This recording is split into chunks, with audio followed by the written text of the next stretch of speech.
Play ball. How you doing, baseball fans? Welcome to another edition of the Brushback with JP Ricciardi. I'm John Arezzi, here to discuss it all with us. The former general manager of the Toronto Blue Jays, the man who worked as a top front office executive for the A's, the Mets, and the Giants. Currently a baseball analyst as well for the Boston Red Sox AAA club, the Woo Sox, on the New England Sports Network. JP. JP, how you doing? How's life up there in New England? Good, John. Everything's great. Weather's great. Summer's great. Red Sox are playing well, so everybody's happy in New England. Yep, I hear you, and everything's even happy here in Metsland where I sit. So enjoying post All-Star game activity. Teams are back in play. Things are heating up. Everything's very exciting right now in the game that we both love. We have a great show today. Another baseball insider is going to join us. You got Jon Morosi from the MLB Network and MLB Radio Network joining us. Yeah, Johnny's, I love his passion for the game. I've always loved it. He's a guy that's paid his dues. He really, really is a torchbearer for our game. He's probably the next level after the Kirkchens and the Gammons and the guys of that ilk, the Buster Olneys. He's like the next generation coming up. And like I said, he's got a great passion for the game, a great insight in the game, and he's going to be very interesting to listen to for all our viewers out there. Well, that's coming up shortly on Batter Up, but let's get right into this week's Hot Takes, brought to you by Percy's Appliance Outlet, featuring brand name appliances at up to 80% off regular retail prices. They are Worcester's largest dealer of home appliances and electronics, serving Worcester for over 80 years. Check out all of this week's specials by going to Percy's.com or give them a call, 508-438-6800. And JP, this is the final week before the trade deadline, which I'm sure you're going to discuss in great detail with John coming up shortly. Give us your take on who are the most likely to make a big impact as we close in on the deadlines. What teams need the most help? What teams are going to be the most willing to sell? Well, I think it falls into a couple of different categories, John. There's teams like the Dodgers, the Phillies, the Orioles. I would even put the Yankees in there. Those teams know they're going to be in the playoffs. So they're going to be looking at the trading deadline. How do I make my team more competitive as I get deeper in the playoffs? And what do I need to get real deep in the playoffs? So they're on one level. Then you've got teams like, I would say, Arizona, Kansas City, Minnesota, that are on the cusp. And now, do I make a big move? Do I make a little move? Do I stand pat? And I think that's the challenge that we're going to see in the next week. Which teams, knowing where they sit, are going to make that move? I think the challenge is harder on that second tier of organizations, because maybe they're in, maybe they're not in. And that's going to be the Mets, your team. Do I make a move? Do I get rid of a decent prospect? I always believe you're into some responsibility to the fans to show them that you're doing something, whether it's major, whether it's middle of the road, or whether it's minor. And I think most of these teams will do something. It's still about a week away, and it's going to be interesting to see who fires that first chip. And it seems like once that first chip goes, guys start following. But I think teams, like I said, the bigger teams that are in, they're going to look to solidify where they're at and make themselves better. I'm really curious to see that middle to lower tier that are hanging then a little bit outside looking in, what they're going to do. And I think you're going to see some big names. I think Crochet is going to get moved. I think Paredes, the kid with Tampa Bay, is going to get moved. I wouldn't be surprised if Milwaukee moved one of their outfielders to get what they want. They have a glut of players there. So I think they'll definitely, the Angels will move players. I got to see Anderson. I believe Anderson will go. The White Sox, like I said earlier, Miami's going nowhere. I got to believe they'll move some players. Chisholm, the outfielder. So I think those bottom feeding teams will definitely do something. And I think they may be the first teams to strike, because I think they may be more proactive to move than the bigger teams are. So it's going to be interesting to see how it all plays out. Yeah, and I mean, when you get to Florida, too, Jazz Chisholm, of course, and then Tanner Scott, their closer. Yep. He's on, he's rumored to be going to be moved for sure. So the next week is going to really be interesting. And you're really right when you say, like, once one big deal is done, then all of a sudden there's a Well, flurry. panic sets in for a lot of teams. Then they realize, Yeah. oh man, that guy's off the board. I got to go to Plan B. I got to go to Plan C. And there's some interesting guys out there. Alex Cobb with the Giants just coming back. Ray, the left-hander, just coming back from injury. If those guys pitch well enough, maybe the Giants say, hey, we can move these guys. So nothing would surprise me. I will be disappointed if some of those middle-of-the-road teams don't do something to help their clubs to just make a little bit more of an effort to get to be a little bit more solidified into the playoff picture. Yeah, your old team, the Blue Jays. I mean, there's so much speculation about what's going on up there in Canada with them. It would totally surprise me if they stand pat. If they stand pat, that would actually be criminal. I mean, there's no reason for them to stand pat. They're going nowhere. They've got assets that people want. I believe they'll do something. They just have too many players that people are going to have interest in. I don't think they move Bichette, and I don't think they move Guerrero because I just don't think that they are built like that. But I do think they've got they got enough of a group of players behind them that they can definitely make something happen. Yeah. And the fans up there will be anxiously waiting to see what that is.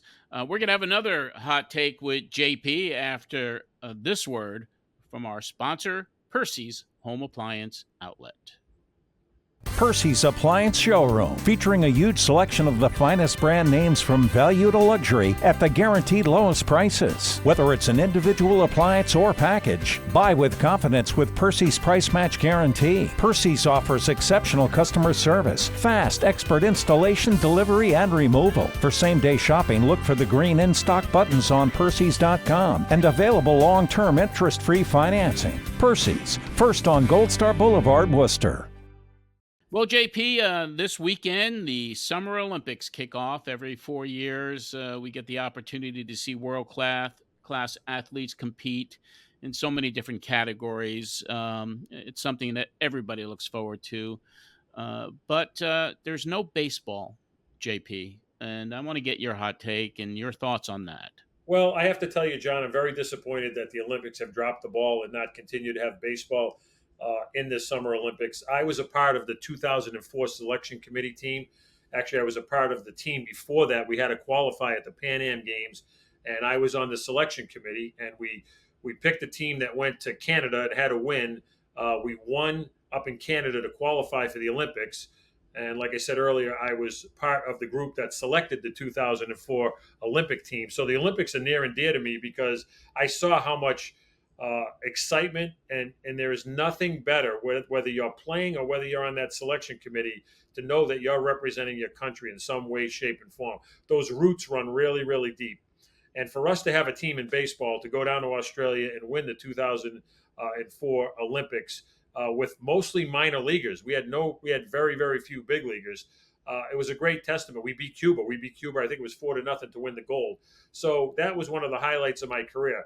And then to fast forward and see that, Japan wants baseball in the Olympics and has had baseball in the Olympics, but then it's got dropped. It's disappointing to see that. And I'm not putting down skateboarding. I'm not putting down breakdancing, but compared to baseball, that's a tough pill to swallow. So, and I know baseball is played in France. So I was very disappointed to see it not being resurrected to be in the Olympics for this year. I'm hoping that I'm almost positive it'll be back in the Olympics when it comes to America again. But I would like to see baseball be played in the Olympics every 4 years when the Summer Olympics come around. I think it has a place in the Olympics. Hey, it's our national pastime, and it's a summer sport. I mean, so it doesn't make any sense And at a all. lot of countries play it. You think about it. Most of Europe plays some type of baseball. Germany, Italy, France. Then you look at the Netherlands, and the Netherlands have played well in the World Baseball Classic. You've got Korea, you've got Japan, you've got Taiwan, you've got Venezuela. I mean, I know I'm leaving so many. Puerto Rico. You've got so many countries that play the game. It really is a big international game, and maybe some of the other countries start playing it soon, and maybe it just keeps pushing. But going forward, I would really love to see baseball in the Olympics. Yeah, and you have the World Baseball Classic, of course, and our guest coming up on the Batter Up is going to I'm sure, talk about international baseball. It's near and dear to his heart. So yeah, it's a shame that it's not included this year, JP. Was Really. there a better scene, John? Was there a better scene than watching Ohtani face Trout last year? It's I mean, amazing. that was baseball bottled. It was a guy from Japan facing a guy from America, and two countries. It was the game. You cannot think of a better atmosphere to showcase anything than those two guys going again. I thought that was just unbelievable. It was an exciting moment that is going to live in history. It really Yeah. was. You're right. It really was. All right, JP, thanks for those hot takes. And now it's time for Batter Up with JP, brought to you by the Worcester Bravehearts. And if you're looking for affordable family fun, you've come to the right place. It's the last chance of the regular season to check out the 4-time Futures Collegiate Baseball League champion Bravehearts. 2 big promotions are coming up for the final weekend of the season. On Friday, August the 2nd, it'll be Los Bravos as the Bravehearts celebrate Hispanic Heritage Night with a huge post-game fireworks show right after the game. And then on Saturday, August the 3rd, it'll be a fan appreciation night, giveaways all night long. Follow the Bravehearts on Instagram at Woo Baseball and go to WorcesterBraveheartsStore.com and get your tickets to the final weekend of the season to catch the Bravehearts in action today.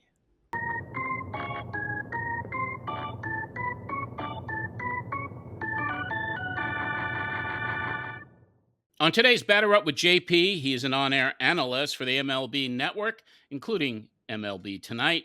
He's part of the MLB Radio Network on SiriusXM and a columnist for MLB.com. You can also see him on Fox Sports and FS1.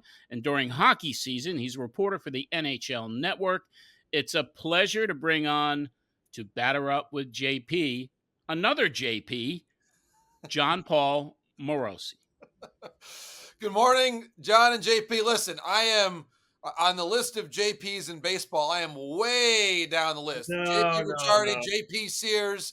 I'm certainly, I think, distantly somewhere on that list. I'll pass the baton on to you. It's all yours from here on in. And you're also a paisan, I think. Grazie, sì, certamente. Sì, yeah, and JP and I, we've certainly connected over our shared heritage as we all do. And by the way, complimenti, congratulations to Italy's under-18 national team, which just won the European Championships and therefore qualified for next year's under-18 WBSC World Cup. That's so awesome. We're building the game with, of course, manager Mike Piazza leading the way. Yes. Oh, that's great. That's really good news. All right, guys, enjoy. Thank you. So first of all, thanks for doing this, JP. I really appreciate it. I know this is a busy, busy time for you. But on a personal note, why do you love baseball? It's a great question, JP. I think it comes back to family, I think, for a lot of us. And that was one of the reasons why Jim Leyland's speech was so beautiful over the weekend in Cooperstown, as he spoke to that. He spoke to family. He spoke to how you fell in love with the game to begin with and being a fan. So my parents are both from the east side of Detroit. They both grew up Tiger fans, so they raised me as a Tiger fan growing up in the 1980s. And so one of my first baseball memories was the 87 pennant race, Toronto and Detroit, going down to the last game of the season, the Tigers winning at home to clinch the division and go to the playoffs. And so that team, Trammell, Whitaker, Morris, Gibson, of course, was on the team around that time as well before he went to LA. That was my first team that I followed as a kid. I wore number 3 and played shortstop in Little League because of Alan Trammell. And so those memories for me stand out. And JP, I've always still been drawn to the game and the personalities who play it. And I think that when you're in a ballpark, when we're fortunate to be people who broadcast the game or write about the game, and you're in the clubhouse, it's one of the coolest places that I've encountered in our country. I think it really represents the best of who we are as Americans, that it brings so many different people together, and that uniform is special. It unifies the group. And then the story of how a group gets unified. And again, I touch on what Jim Leyland said over the weekend in Cooperstown. He's got 6 siblings. Jim grew up with 6 siblings. And so I think when you grow up with people, whether it's family or brothers and sisters or cousins or friends or teammates, and everybody's got their own story, their own unique personality. And I just think it's the coolest thing that we get a chance to see, JP, is the way that these collections of people come together. And we'll see it right now in the Olympics playing out in different sports, which I love as well. This is the magic of why we do what we do, and why sports, I think, have this power to unify and really be a very powerful spot to tell some great stories. Yeah, if you think about baseball, it's the one game that's really, I know it's been superseded maybe by football a little bit now, but it's the one game that really is Americana. It's a game of immigrants. It's a game of nationalities. It's a game of so many different international groups coming together. Not that the other games aren't, but our game, when you think about it, it's the oldest game in America that's been incorporated, and so many cultures have embraced it, and it's touched so many lives. Just like you said yourself, learning from your parents that the Tigers were your team, and how you really glommed onto it. And back in the 40s and the 30s, I know the Italians, they all loved the Yankees because of Lazzeri, Crissetti, Berra, and DiMaggio. So it's interesting to hear how people fall in love in baseball, why they like baseball. But you kind of touched on something that I really wanted to touch base with you. You just got back from the Hall of Fame. Jim Leyland obviously touched you. What were some of your other reactions and your observations from this year's induction class? Well, 4 amazing inductees, JP, and 4 great speeches because they were all centered on their own unique experiences in the game, and also the theme that connected of gratitude and how they all got there.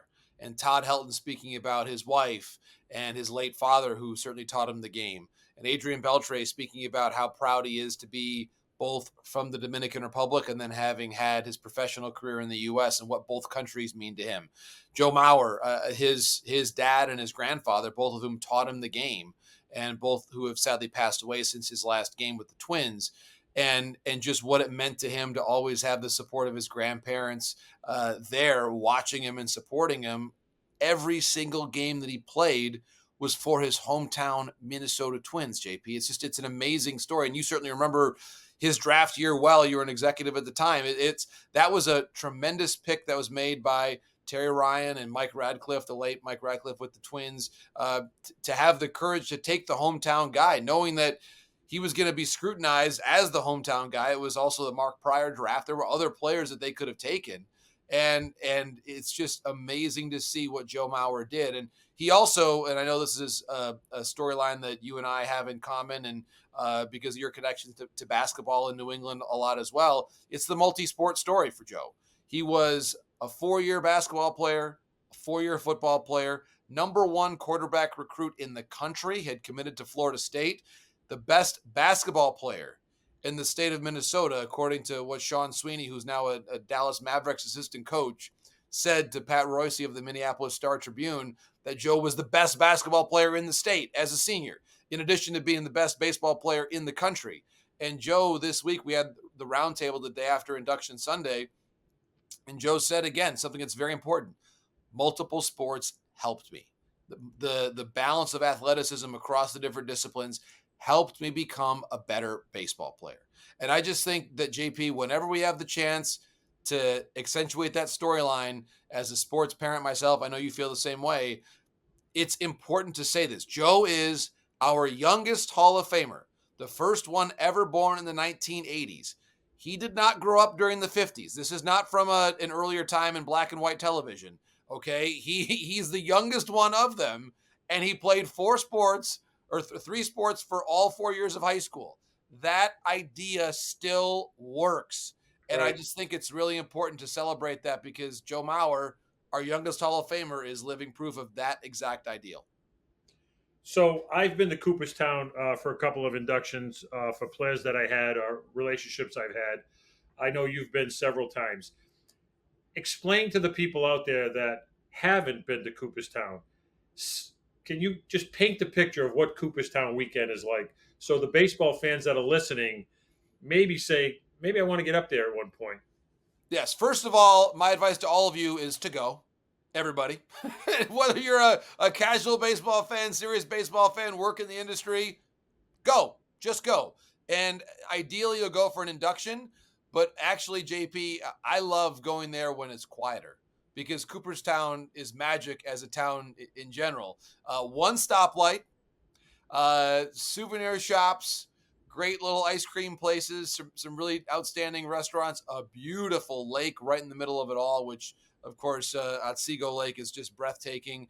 The Glimmerglass art, the Glimmerglass Festival is there. The Alice Bush Opera Theater. It's a place of art, baseball, Americana, and just this collegiality and support for each other, which is pretty powerful. No matter who you're there to cheer for, you're a fan of the game. And so when you go through the museum, you find new things that you can learn about baseball, learn about our country. And it seems like, JP, a lot of the maybe the division between the Hall of Famers and the fans, it all kind of melts away there. And you're all there to celebrate the game together. Where if a Joe Mauer's walking down the street, you feel like you could just say hi to him. Right. And there's not that distance. And I think it's magic that it's hard to get there. You've got to, and typically in my experience, you either fly into Albany or Syracuse, or as I did this year because of the flight issues last weekend, I flew into Elmira, New York, and drove 2.5 hours. I've actually driven from Michigan there and back before too, which is fun. So it's unique, and no matter what way you take to get there, there's no easy way, which I think makes it better.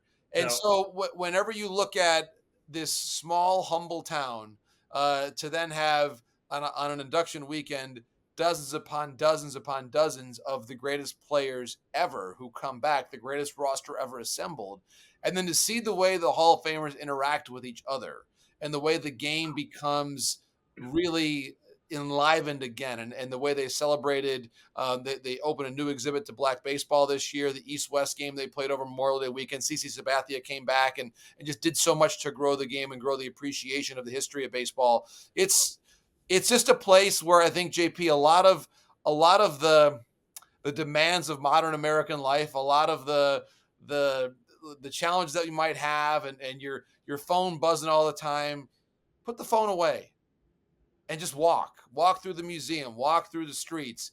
And I feel as though your spirit and your soul for baseball and for life in general, I think just gets a little bit of a boost and a little bit of a light to it when you leave Cooperstown after a visit. I don't think I could have said it any better. I'm always amazed at the fans that turn out, and just you see the love of the game. It's just the common fan is there for whatever reason. Like you said, whether it's I'm rooting for a player, I'm rooting for a team. Just you see the absolute love of baseball when you start walking around Cooperstown. That's what always kind of grounds me. And I think it's really cool to see. It really is, and I think you hit on it, JP. That certainly, as an example, this past weekend, Adrian Beltre going in, a lot of fans from the Dominican were there, waving Dominican flags and having a lot of pride. But there's actually a group of fans, many of them Dominican, that they call themselves the Hall of Friends, and they come back every year, no matter who's coming in. Yeah, and nice. I've gotten to see them on the streets, and they'll stop by, they'll say hello. It's special. And so I think that it creates a sense of belonging. There are people who are there, baseball pilgrims, if you will, who just do it every year, no matter who's going in. They want to be there and feel that sentiment. And Cooperstown is so welcoming for that. And one of my favorite parts about this, and I always want to make sure I remember this and repeat it whenever an induction conversation comes up, the ceremony is free to attend. Free. Now, getting there is challenging, but it's a beautiful ideal. There's all the grass at the Clark Sports Complex, and find whatever grass you can find and sit there, and that's your seat, or bring a lawn chair, whatever it is. But as far as the eye can see, that is the only limit that we've got on capacity. Now, JP, we're going to put that limit to the test next year when Ichiro is coming in, right? And to be honest, we've never had a Japanese inductee to the Hall of Fame. So there's no precedent for how many media will be there, how many how many Japanese American fans will come, and how many fans will come from Japan. So we don't, these are all unknowns. We have never had a player like Ichiro. Yeah. That is the great part. All we can guess is the reservations that I'm sure are already coming in for next year, the Airbnbs, the hotels. I mean, I think, JP, there might be some people that want to stay at your place in Mass and make the long drive. I mean, this is, we laugh about it, but I don't know. No one knows. I mean, you think that you may have to drive an hour, 2 hours from your hotel or Airbnb. No one has an idea because we've never seen this before. And oh, by the way, a Yankee great by the name of Sabathia may be going in as well. And Yankee fans tend to travel pretty well too. Right. So for so many reasons, JP, we just don't know what this next year is going to be like. I just hope I'm there to see it and to celebrate what's going to be a historic 2025 induction as well. That will definitely be interesting, like you said. And the one thing about Cooperstown that I find, it's the one time I feel like the players are almost like little kids again.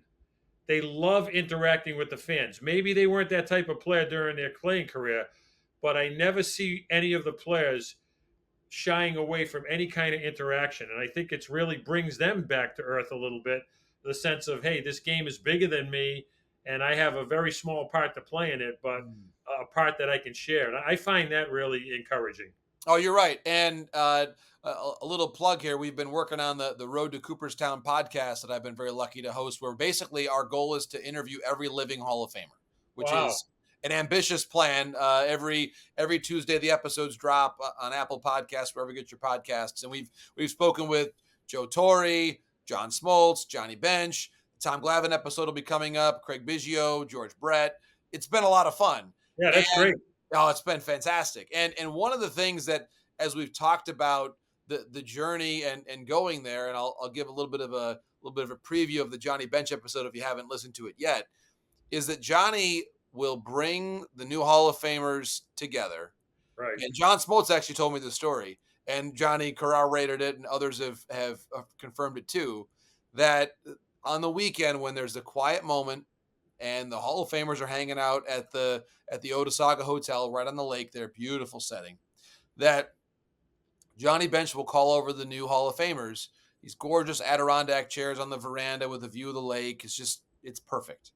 And so Johnny brings them together. And Smoltz told me, he said, hey, I didn't know if this was going to be like a rookie hazing thing or what was going on.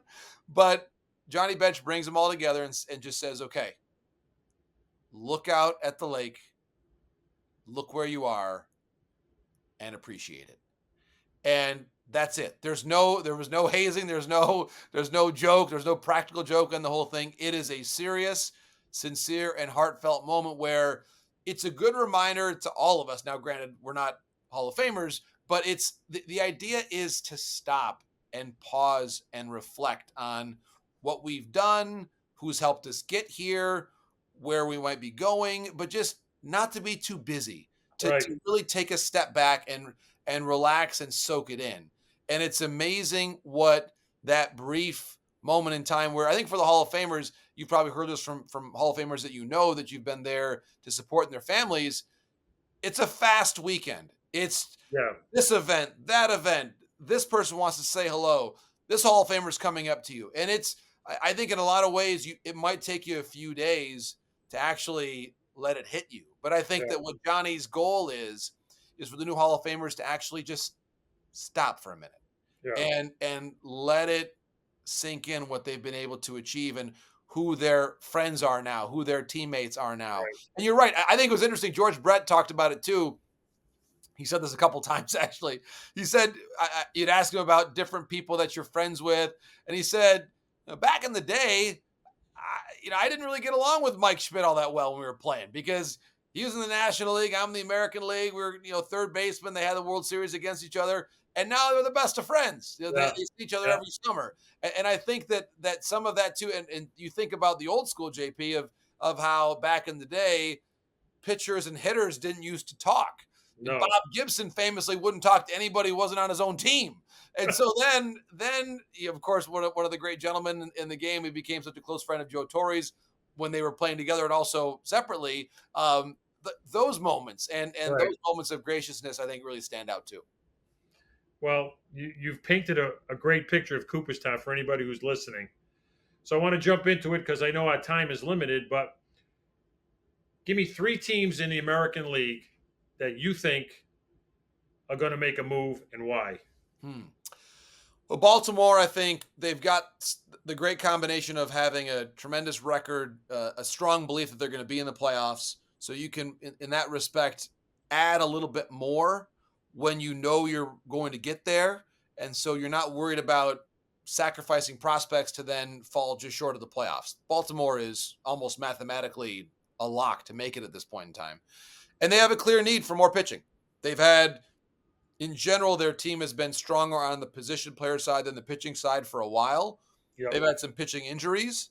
They've got Corbin Burns, who's a free agent after the season is over. And so I think you know where I'm heading with this. That's why Tarek Skubal is such a likely, an easy fit for them. Now, It's going to cost them an exorbitant price in prospects, and we're talking some combination of a Jackson Holiday or a Samuel Basayo, a Kobe Mayo, Connor Norby, Kyle Stowers, Heston Kierstead, some combination of that group, likely. Right. But they can pay it because of the way they've drafted and developed and how good their team is at the major league level.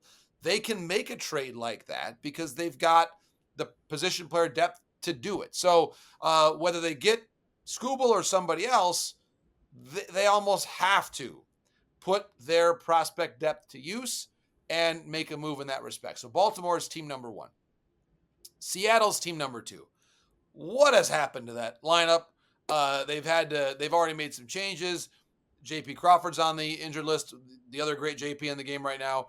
He's on the injured list. Julio Rodriguez is on the injured list. They just DFA'd Ty France. They're in total turmoil right now.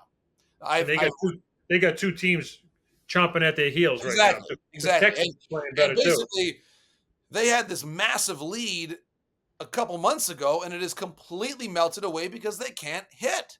Right. And so and this is, JP, it's amazing. As a GM, you have the best laid plans in November and December or January and make all the moves that you think are going to work, and then they don't work. They came into the offseason saying we got to reduce our strikeouts. We need to be more contact oriented. Okay, well, look at what's happened to them. They've actually continued to strike out a ton. They have not been scoring enough runs. The guys they brought in, Jorge Polanco and Mitch Garver, by and large, have not done a lot. Mitch Haniger, same thing. So there's a lot of issues right now with the way that team was put together. And now they're scrambling. They desperately need to leverage some of their pitching to bring in position players. But I think, unlike Baltimore, JP, while their need is clear, they're at least in a stable place to where Mike Elias is not going to have to make a desperate trade. Like the Mariners, this is desperation time. Their lead is gone. Yeah. And they're looking around. Their momentum as an organization is totally stalled out. Like this isn't supposed to be happening. So I think they are under duress having to make a move. And then I think also Atlanta now with the Max Fried injury on top of Strider, Alex well. He's always going to make a move if he can. So I think that Atlanta comes to mind. I mean, there's a lot of teams now. I think you could easily say the Yankees as well, given what a top-heavy lineup they all of a sudden have where it's Judge and Soto. But how many times, JP, have we seen teams with two great bats, if there's not lineup depth, they don't advance far in the playoffs? And I say this, JP, time and time again. From the recent history of the game, look at teams that have won and look at the key guys on those teams that have been the reason why they've won. Right. The Washington Nationals. Hey, I love that team in 2019. And Strasburg was great, and Scherzer was great, and Juan Soto had some big moments in that playoff, as did Trey Turner. The Nationals became World Series champions in 2019 because of Howie Kendrick, Adam Eaton, veterans who put the ball in play. And we can build your roster however you want to and look at the numbers, and the numbers are great, and I understand the value of them. But at some point in time, you need to be able to say there's a runner on third base with one out in the 8th inning of a one-run game. That guy has got to score. And that is where the strikeout-prone lineups of the Seattle Mariners, for example, there's a reason why they played an 18-inning game against Houston 2 years ago and lost. Because they just could not drive in a run when someone was on base. They just couldn't do it. And I think that's, if I'm a GM right now, I'm looking around the landscape, Give me the guys like an Isaac Paredes in Tampa, who I believe are not going to strike out a ton in big spots. Those guys all of a sudden are almost as valuable as anybody else at the trade deadline. So you bring up an interesting point. There are certain teams, the Dodgers, the Phillies, the Orioles. I actually think you got to put the Yankees in there because as bad as they played, they're still only 3 games out. Correct. They're 20 games over 5. They're going to be a playoff team. Yes. So as a general manager, when you're looking at a team like that, I know I'm in the playoffs. I'm looking at what helps me to go deeper in the playoffs. Correct. But then you look at all these teams, the ancillary teams, the Red Sox, the Diamondbacks, all those teams, the Royals, they're just on the precipice. Right. What do you see any of those teams doing, if you see them doing anything? Because I think this is the true test of a general manager's commitment to what he thinks his team is. The trade deadline, JP, is a window to the soul, right? Of the entire organization in a lot of ways. Yep. For the GM's philosophy, sure, but also ownership, and this from working through deadlines in different situations with different resources. If ownership says, listen, get the best player and I'll pay the full freight, and if you do that, it allows you to probably give up the lower level of prospect to make that deal happen. Whereas the opposite is often true. If you've got an owner who says, listen, I can't take on any more salary, and the only way you can get the player is if the other team is paying the full cost, in which case they're going to say, listen, if I'm paying the full freight for the player, you better give me the better prospect. And so at some point in time, the value has to be given up in one way, shape, or form as you look at the deadline. I agree. I think that Arizona, it's amazing to me, JP. Carroll has had a tough season. The pitching has been largely injured, and yet they're still right there, which I think Torey Lovullo is one of the best managers in baseball. He does a great job getting the most out of his team. I think Christian Walker over at first base is an underrated star in the sport. Yeah. He's been phenomenal for them for a long time, and especially this year. So I think that they should add. I think the Giants honestly should sell. I just don't see, they've struggled coming out of the break. I don't see a playoff team there when I look at the Giants. Snell, interestingly enough, has pitched better, and when should have some value, but because of the way that contract was structured, I'm not really sure. Will he opt out? Would you have to guarantee the deal? There's some complexities there, but he's actually pitched pretty well since coming back from the IL. One guy to watch with the Giants, who I think would be a really interesting guy to move, is Alex Cobb, who's been on the IL all season, but is now beginning his minor league injury rehab assignments, actually nearing the end of that, to the point that he's in an expiring year of his contract. He's about to get activated. Right. If you look at him in the minor leagues as he's making his progressions, take a close look at him this weekend maybe, and if he's throwing the ball well, it's something still of a lottery ticket here. But for teams that need pitching depth, even as hard as this is to say, maybe even the Dodgers, he could be a good fit there. I look at LA and the Dodgers, JP, and it's just so fascinating for me what they might do.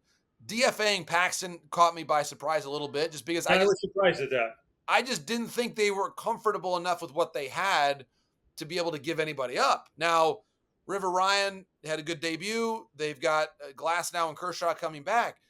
But the stat that I keep saying, JP, about the Dodgers, they have played 15 straight postseason games, 15 in a row, going back to the early round of 2021, in which no Dodger starting pitcher has recorded an out in the 6th inning.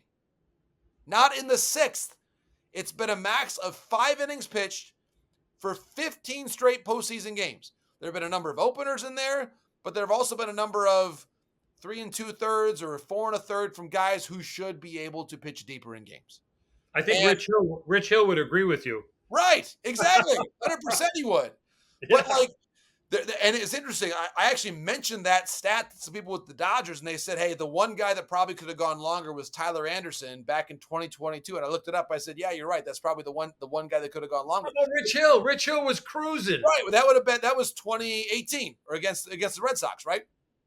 You're right. The point, JP, is this has been a long time trend for this organization of not having guys who are healthy and able to take you deep into games in October. The one time they were able to do it, which was 2020, they won, and it was also a 60-game regular season in which their starters didn't have to pitch as many innings during the regular year. And certainly, hey, that championship is a full-on championship. I don't buy any of the criticism for that year.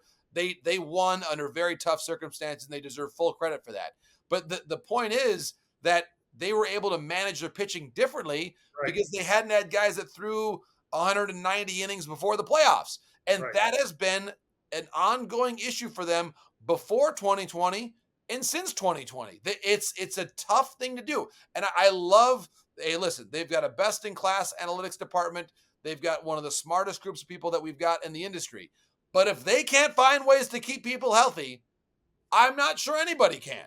And their IL for a lot of the years read like an all-star team. Yeah. Kershaw, Buehler, for a long time, obviously other names in there too. I mean, Paxton's been healthy, but they've had a lot of other guys that have been hurt. They've had Bobby Miller down in the minor leagues. I mean, they really have had a number of issues. Yamamoto, they signed him to a big contract. He's been hurt too. So if they can't find ways to keep people healthy, I'm not sure anybody can. And it, to me, I think is really cause to contemplate what we're doing as an industry and what actually matters now. Because would you rather have a staff and going into the postseason with guys like Chris Bassett, who I think with Toronto can at least take you deeper into a game and you're comfortable? You know, maybe he's not going to miss a million bats every night, but you can't have 4 1/3 from every starting pitcher, because by game 6 of a playoff series, your bullpen's totally on fumes and it's not going to work. And by game 100, which you're starting to see all these bullpens that attacks, they start becoming piled up with injuries. And there's not the depth that used to be in baseball, and you just can't go down and bring up someone else. So it's going to be interesting. And that fact alone about the Dodgers makes me look at them and say I can't see them as a favorite to win the World Series just because of that. Because I know from experience, when you get into the World Series, when you could pitch that number 1, number 2, games 1 and games 2, bring them back again, at least one guy twice and maybe one guy 3 times, you got to beat someone really good that can get you into the 7th or 8th inning. So, which brings me to another thing. I'm still shocked that Paul Skeens, he couldn't go in the 8th inning to finish a no-hitter, but he could lose last night in the 9th inning. What are the Pirates doing? It makes no sense. I agree. There is no good explanation there, JP. There just isn't. I mean, I'm out of explanations. I love Derek Shelton. I think he's done a fantastic job with that team, but I didn't agree with the decision to pull him. We as baseball fans want to see it. Of course, we want to see him go for history. And again, my big thing about this, I don't want to be too dogmatic and say, well, in every case you got to let him finish it out. No, not in every case. Not in every case. And I agree with you. I agree with you. If, you know, like the Ross Stripling decision that Dave Roberts made years ago was the right decision. But Paul Skeens was not coming off of Tommy John. He's thrown more than 100 pitches in multiple playoff games for LSU the previous year, and then just threw more than 100 this week. So were they trying? Now, the one thing you might say is, were they trying to be careful with him because they knew he was going to maybe start the All-Star game? Maybe. But at that point in time, he was going just fine. And not all pitchers are created the same. You want to talk about Leland? JP, you were in the American League at that time. How many times would he let Verlander go 120 pitches, 125 or 130 pitches? Verlander is different. Skeens is different. The rules that you've got for Steven Strasburg a decade ago, they don't qualify now. Everybody, and that's the one thing that I think is important for everybody in the industry to wrap our minds around. There are certain things that in many cases will potentially lead to better pitcher health outcomes. I get that. But no one, I don't care how many PhDs you got, I don't care how many Cy Youngs you got, no one can tell me that any one step will guarantee the health of a pitcher. You just can't do it. And just like you can't predict when you're going to win as an organization. Correct. I hear all these organizations saying, well, we're going to be ready in this year. How do you know that? You know, you got to play in the year. The Red Sox are a perfect example. They're playing great because they got a great manager who knows how to manipulate that lineup. They got a bunch of good players who are playing hard. Some guys playing over their head. But if I'm the Red Sox, I'm riding that instead of running away from it. Even though I didn't expect to be good this year, I'm good. I got to take advantage of that. No, you're right. And I think the Red Sox, that's a great point, JP, about how they've played. I love Alex Cora, the way that he gets the most out of his guys. You look at the belief that he's put into Jarren Duran and the way that Duran has responded. Love it. He's a great story, Jarren Duran, as an all-star. Awesome. Cedar Rafaela, one of my other favorite players to talk about right now in the game, his ability to play center field and shortstop, phenomenal.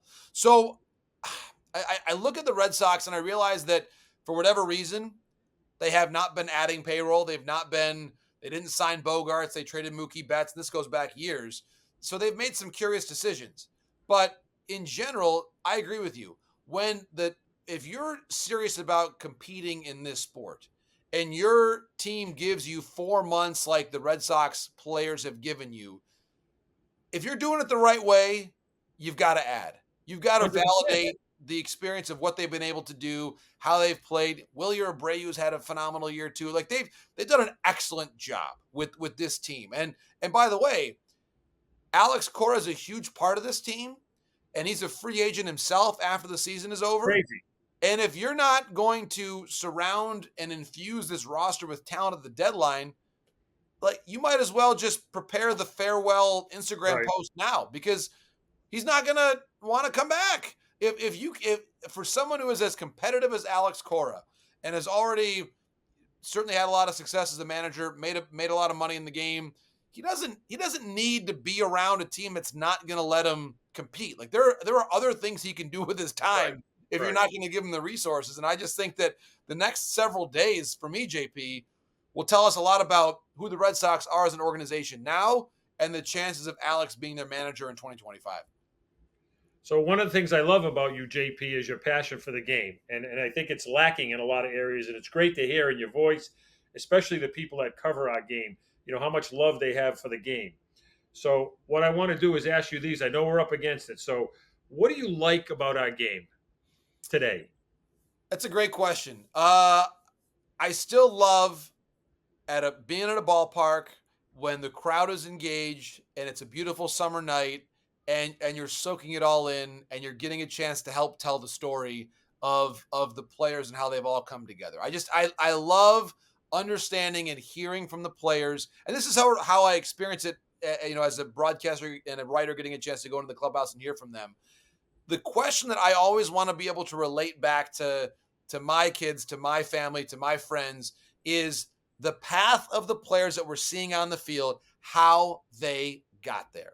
I love peeling back the layers, and I love looking at a roster on a certain day saying, wow, there are 12 players on this team who were drafted. There were 10 international signings. There were this number of players that came over in a trade. There are different people along the way who contributed to the success of each player on the field. And I just love asking those questions, especially in a big moment. Hey, you're in the playoffs now. You had a walk-off hit. Who do you want to thank for helping you get to this moment? It's a great question that I go back to watching Hockey Night in Canada, and Scott Oak would always ask that question. I think it's a powerful, great question. Yeah. How did you get here? And I love that in these days we have this, there's the very heavily curated travel sports world and travel baseball. There's a lot of guys that are 10th and 12th round picks who were not playing on the fanciest travel ball teams, who are playing for the World Series this year. And I love being able to remind people that there's more than one path to getting to your dreams. And I just think that that baseball, I think more than any other sport, when you have Aaron Judge, who's 6'6", and Mookie Betts, who's almost my height, and they're two of the 5 best players in the game, that's amazing. And I love being able to explain to young people and old people how this all comes to be and how these teams get put together. I just think that journey of finding a cohesive group is one of the coolest things that we have a chance to get fascinated about and learn about. On the flip side, is there anything you don't like about our game? It's a great question, JP. I would say a couple things maybe come to mind that one of my pet peeves, I suppose, from a media conversation or like an outward dialogue about the game aspect of it is when people say, oh, we don't know enough about the players, or we know more about the NFL, or why isn't baseball marketed better or more differently? I think that criticism is tired, to be honest with you, because if you love the game and you're watching the game, you will learn the stories. They're there. Mookie Betts, I always tell this story. You probably know it well. World Series 2018. Mookie Betts took food that was untouched and was going to go to waste after a spread from a World Series game at Fenway, and he brought it to a homeless shelter on his own. The only reason we found out about it was there happened to be a TV crew that heard about it and shared it. Mookie did not do that for publicity. He did it because he's a great person. And if you can't get excited about someone who is that selfless and other-centric as Mookie Betts is, who is also one of the coolest guys I've ever met in baseball, and also does things on a field that nobody else can do, if you can't appreciate that about him and get excited about him, and you say, no, we have to have different marketing. Nonsense. You just aren't paying attention. And if I'm being honest about it, like football, which I enjoy, is a much easier sport to follow. The Lions or the Patriots, the 49ers, they play 3 hours a week. Right. The Red Sox play 21 or 22 hours a week. Okay. It's more effort to follow your team in baseball. And so I always say this, I give a lot of grace and say to fans, like, you don't have to follow the Red Sox, or when Mike Trout was in his prime with the Angels. I'm not asking you to watch 6 hours of baseball every night, because that's basically what you'd have to do if you want to follow your team and Mike Trout. It's a lot of hours. I get it. The world is fast paced now, but I don't accept the criticism that baseball is falling behind the other sports, because if you actually add up all the hours that we're watching it, it's an NFL rating every week. And I just think that baseball is unfairly criticized by people who don't love the game. If you love the game, go to the game, stand up for the game, support the game, and tell people how much fun baseball is, because it is, JP, a much better product now than it was 2 years ago. The game is moving. We got personality. Right. We got athleticism back in the game. Focus on those positive parts, as opposed to saying, well, we're not as famous as Patrick Mahomes. That's okay. Just love your team and dial in to the great people like Mookie Betts who are playing it. So in closing, I know something near and dear to your heart, international baseball. Yes. You got 5 minutes. Give us your spiel. What's so great about it? Why do you love it? It is the best, JP, and not just because the last World Baseball Classic ended with Shohei Ohtani versus Mike Trout in a teammate versus teammate moment for the ages that we'll never be able to probably replicate. And you know the international game from traveling yourself around the world and seeing it. And that's one of the other parts about baseball, if I can sort of tie it to the last aspect that you asked about. If anybody out there has ever gone to a game in Japan, in Korea, in Latin America, as I've been blessed to be able to do that, no one would ever go to a game there and say, wow, this is boring. Right. Never. No. Your ears, my ears are still ringing from being in Seoul when the Dodgers and Padres played there in March, and being at Marlins Park when the WBC was going on last year. It is the best. And I think that when you understand that, and you, JP, you've heard from people that have played winter ball, and where I always just chuckle and never understand this, when a broadcaster might say, well, this young player's come up, he's 22 years of age, let's see how he handles major league pressure. Well, let's wind the clock back a little bit. 6 months ago, he was at Estadio Quisqueya in Santo Domingo, packed, where 17,000 sound like 77,000, and where if you don't get a hit in the end of your first week of winter ball, you're getting released, okay? That's pressure. The major leagues, 5-star hotels, you got the best food in the world, the best planes in the world, the best everything in the world. Yeah, it's pressure in some respect, but not like the Dominican, okay? And I think that line is just plain silly, because people don't know it. And if you don't know it, you got to go and experience it. So go to Puerto Rico, go to the Dominican, go to Latin America, go to Japan, go to Korea, go to Europe, where you have baseball played in the Netherlands and Italy and a lot of other great places. The game is in such a great place that I think that it's beautiful to just dial it in and realize when you go, when I've been to Tokyo to cover baseball there, the fascination of the players there and the media there, and where they'll approach us as American reporters, and they'll be so curious to know what we think about Japanese players. It's just, Yeah. it's so humbling and so gratifying to where you're on the opposite side of the world. And the thing that you grew up following in your hometown, in my case, which is a square mile in Michigan, is what they love in Tokyo. Yeah. And it's the same game, is just so beautiful. And I just think that when you talk about ways that we can represent the best of ourselves in our world, it's baseball, JP. Yeah, It's I know. baseball. And you can go to a new country where you maybe don't speak the language, and you can mention players and go back and forth, and you're smiling with a new friend who maybe you speak 10 words in common, but if one of those words is Ichiro or Shohei or Hideki Matsui, and you're both smiling, that's beautiful. And I just think that we've got a really special opportunity to create conversations and connection that is just humbling and inspiring every time I get off a plane in a new country and you can talk baseball. It's the coolest thing. Yeah. Well, I know you got to get going. I think we're right on time here for when you got to get going, but can't thank you enough. Enjoy your passion so much. I love the fact that you love our game so much. You do a great job representing it. You do a great job bringing it to the public. Continue that passion. Continue to do it. We'd love to have you on later in the year if we could at some point, because we know you'll have some more insight as the playoffs start taking shape. But thank you so much. Have a good day. We really appreciate it. Thanks, JP. I always appreciate our conversations over the years. Thanks for always being so encouraging to me. And congratulations, too, on this podcast. It's a great forum to bring in people from all around the game and share stories. So keep doing the great work that you're doing as well, JP. Thanks so much. Thank you so much. Be well.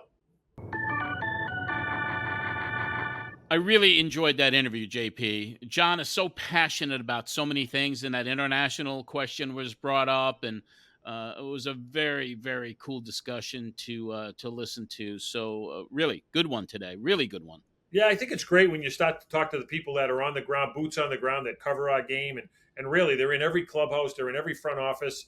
But more importantly, the thing I like about guys like Jon Morosi, the Tim Kirch, you see the passion that these guys have for baseball.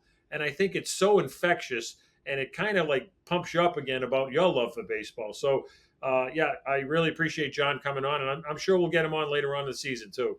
Yeah, and I know you're working on so many other great guests. I know you've been in communication with that Hall of Fame journalist, Peter Gammons, and hopefully he'll be coming on maybe as early as next week. Yeah, I think we're going to have Peter on next week, and I think down the road we've got Joe Castiglione, who was just the Ford Frick winner, inducted into the Hall of Fame, the Boston Red Sox radio announcer.